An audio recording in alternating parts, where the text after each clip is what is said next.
Suatu hari, Bonnie sedang bersedih karena teringat sesuatu. Dulu, Bonnie punya abang yang namanya Johnny. Mereka selalu bersama, bermain bersama, makan bersama, tidur bersama. Tetapi suatu hari, Johnny tidak pulang-pulang ke rumah. Sudah 3 hari dia tidak nampak di rumah.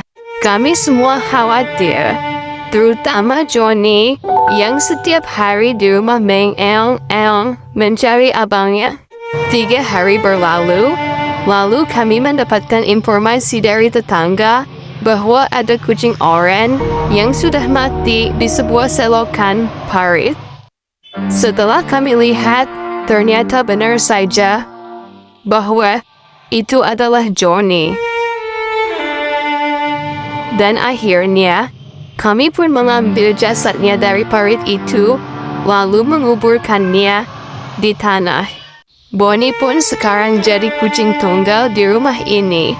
Walaupun ada banyak kucing yang pada datang minta makanan, tetapi tetap saja Bonnie teringat kepada abangnya, Johnny.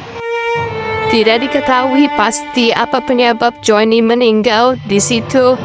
Hanya saja kemungkinan besar ia tabrakan, lalu ada seseorang yang membuangnya di parit.